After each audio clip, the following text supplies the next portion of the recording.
Hello, this is Sandra Lee with Thursday Tips for Thriving. I apologize for being about 10 minutes late. Just as I was turning on to go live here, internet cut out.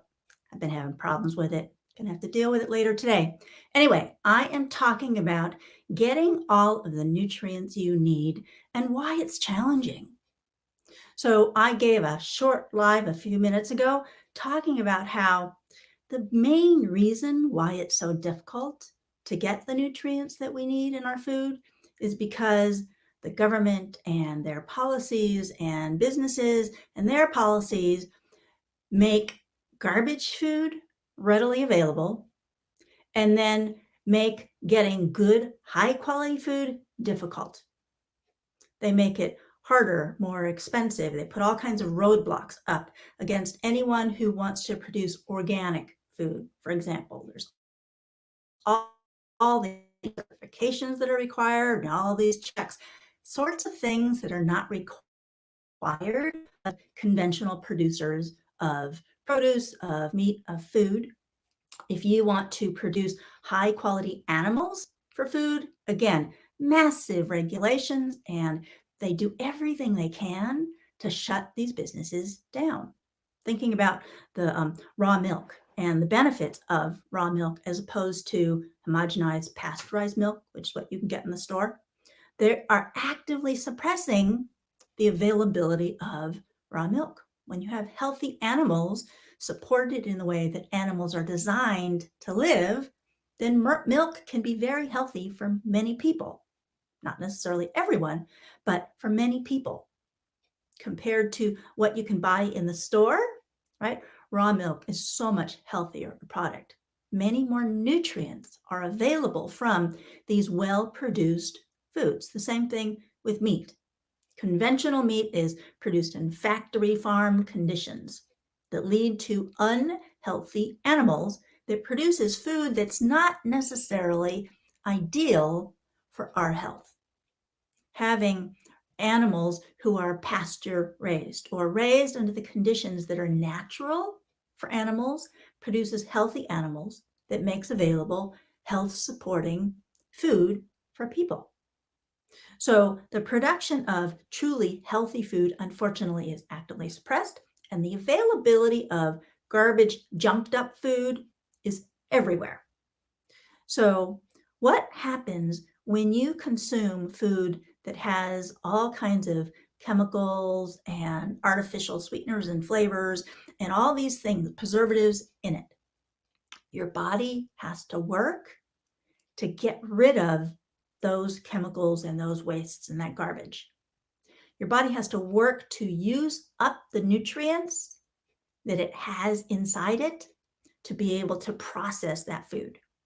So it actually depletes your body of nutrients, getting garbage food, chemicals, right? So it's like if I've got MSG, for example, monosodium glutamate, that's not a good example. Pesticides. If you have pesticide in your food, like Roundup herbicide, which is used all over the place, but we'll talk about that some other time. But if you have Roundup in your system, your body has to say, that's a toxin. I have to deal with that. And it takes its nutrients that I've got inside me to go and process that and get rid of it. So garbage food actually depletes your body of nutrients rather than providing your body with more nutrients.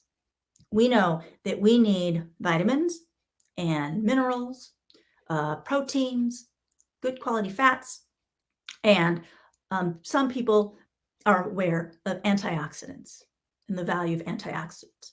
So if we look at all of those, just kind of blanket saying that these are all of the nutrients that I need to function, to be happy, to think clearly, and to have good health, which is true. Everybody knows that, okay? But very few people actually do what it takes to get all of those nutrients. So let's talk about some of the things that are required to be able to get those nutrients. One is that it needs to be in the food in the first place. So assuming that the spinach that I go and buy actually has the vitamins and the minerals in it that spinach is supposed to buy. Let's just go starting with that assumption that everything I'm eating has in it what is supposed to be in it, and it does not have what we don't want in it. Kind of a big assumption, but assuming that. If all of that were ideal and everything had the nutrients it was supposed to have and not have the nutrients that it wasn't supposed to have, it's still a lot of work to be able to get all the nutrients that I need for health. I need to eat a wide variety of foods, both plant foods, in my opinion, animal foods. I know there are people who disagree with that, but to have a variety. So some people who I know tend to have the same foods all of the time. Some people have the same meals every day, day after day. Personally, I wouldn't be able to do that. I would get pretty tired of it. But for some people, that's the way they eat. They're not getting very much variety, which means they're not getting the nutrients that would be available if they had a different, wider variety of foods. Thinking about different plants. If I have the spinach we were talking about, and next to it we have kale, which is, another green vegetable. Looking at the difference between these two similar plants, there are going to be different nutrients, different minerals, perhaps different vitamins in the spinach as opposed to in the kale. So if I want to have a little bit more variety in my food that can provide more variety of nutrients, I might want to have some of both. Not necessarily every day, but this day I'm going to have this vegetable, this time I'm going to have that vegetable. Looking at the difference between these greens and something like squash.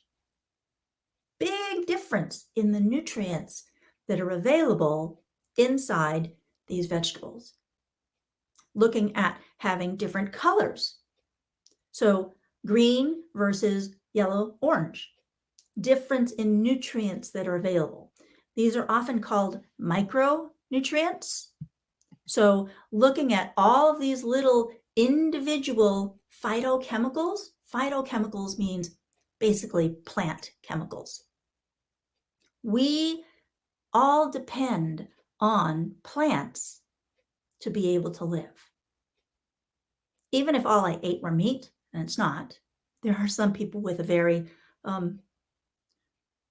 restrictive diet for various reasons, which we can talk about some other time. But there are people who almost exclusively live on animal foods. It's not going to be health supporting for most people, but for occasionally some people with specific health conditions, that's what they choose to do, and they find that it works for them. But they are still eating food that depends on plants, because the plants are what the animals eat, and then we eat the animals. Now, most people are going to have a combination of plants and animals. Again, you have some people who choose not to have animal foods, and that's up to them. I'm not going to argue about whether or not that's supporting of health right now, but just looking at how we all depend on plants. Everyone depends on plants to be able to live. And having a variety of nutrients in those plants so that when I consume them, I get that variety of nutrients, the variety of vitamins and minerals and antioxidants. I guess you could say a variety of proteins as well, and the high quality fats, so that my body gets the nutrients that it needs to be healthy. Tomorrow, I am going to have my membership session. And the topic of the membership session is going to be what happens when you don't get the nutrients that you need. Obviously, part of what I'm going to be talking about is changes in health, negative impacts on health from not getting the nutrients that you need. And there are tremendous negative impacts on health. So that's what I'm going to talk about in the membership session tomorrow. Going to talk about the topic and then do some bioflow tuning for us associated with being able to get the foods that we need to get the nutrients that we need. I'm going to do a little bit of bioflow tuning for us now.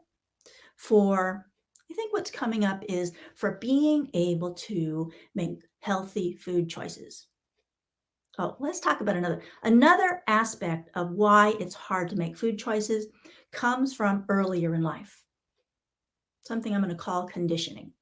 So, the way I was raised has a big impact on the food choices that I make. So, if you find yourself not necessarily making the choices that you think you should be making about your food, and I know there's a lot of people in that place, then know that part of why it's difficult is because those decisions essentially were made for way long ago, early in your life. Your preferences about food were formed early in life, and this has a powerful impact on your ability to make choices today that are what you consciously think would be good for you. It's hard to change the way you make those decisions emotionally with just your conscious mind, with your intention. I need to eat this way, but I want to eat the other way, or I'm emotional, or I'm stressed, or it's just like, oh, I'm just going to go back to my old pattern. So understand that those patterns are made early in life, and it can be hard to change the actions that you make just based on what you tell yourself you should do. So if you are in that place, have compassion for yourself and know that biofield tuning can actually help you possibly to be able to get through that and make different choices. Because biofield tuning helps to release trauma, helps to release things that are negative experiences or something that happened. Could also, just help to release energy associated with a food reaction that you may have had at some point. I don't know. I'm just making it up. But knowing that biofield tuning can just help you be making choices that you want to make when it comes to food and eating. By the way, none of this that I've said is medical. I am just talking to you from a perspective of having educated myself a tremendous amount about food, eating, and health, and biofield tuning, being a massage therapist for a long time, and common sense. So none of this is medical and that's not treatment. Doing biofield tuning isn't medical treatment, just working with energy. Okay, so let's do a little bit of biofield tuning now. Okay, so just allow yourself to be relaxed and ground yourself.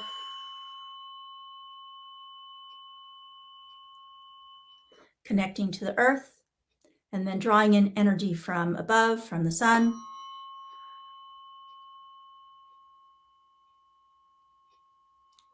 At a very basic level, this is a state that I call being grounded. So allowing yourself to really be supported and grounded by the earth and by the sun.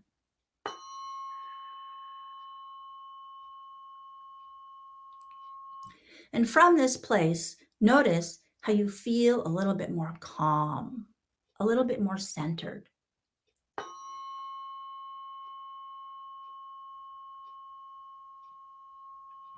So imagine you're at the grocery store and there are foods there that you have always bought or you have always wanted to buy or you have bought. And I am in the process of deciding, do I want to buy this food now? Say it's something like chips, right? That have all kinds of flavorings and stuff like that on them. And they are delicious chips. And you have bought these over and over and over again. But right now you are saying, you know what?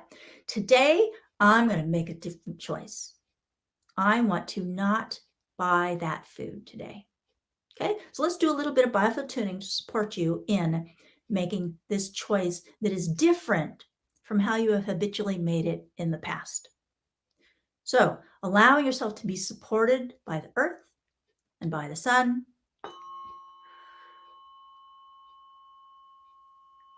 And by whatever guiding energies are out there for you.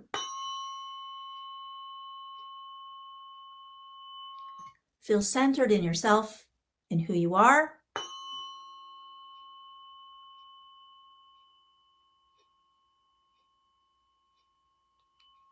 Feel that calmness, that balance that comes with being grounded.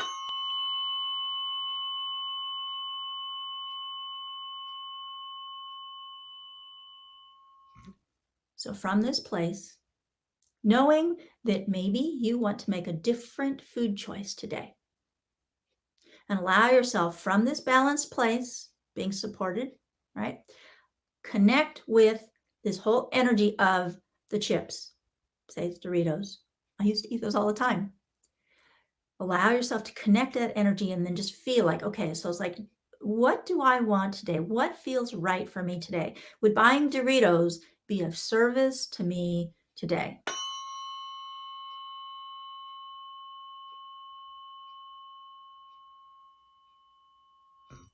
And what I saw in my mind was me picking up that bag of Doritos and then it's like, oh, this doesn't feel right today, and then putting it back. So imagine you bring it into your energy field, see how it feels. And it's like, oh, you know what? I don't think I'm going to do that today. And you put it back. Let's do some support for you for that.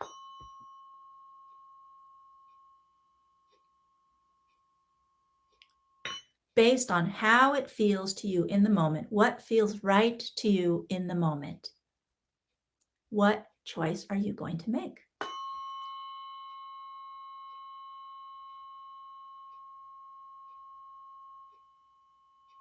And whichever way that winds up being, sometimes I might buy the Doritos, and sometimes I might leave them on the shelf. Either way, feel good about the decision that you have made. There we go. That helps.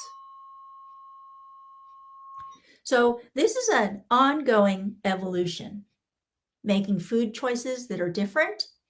Sometimes you will make the old choice, and that's okay. Don't beat yourself up. And sometimes you will modify the behavior.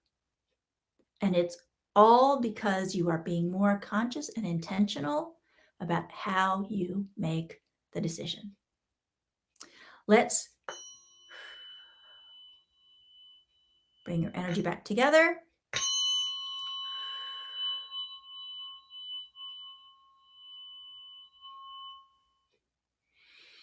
Breathe.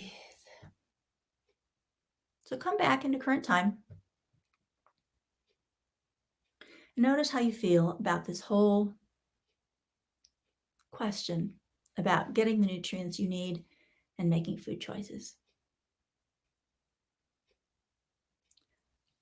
I invite you to share if you learned something today, something that you found useful, whether you're on live now or if you watch the replay later. What did you get out of this little conversation? Breathe. And again, I invite you to join me for tomorrow's membership session, Friday at 1 o'clock Pacific time, 12:30 actually. It'll be 12:30 tomorrow. And going to talk about what happens when you don't get the nutrients you need. We're going to talk about health. Thank you for watching. Breathe and thrive.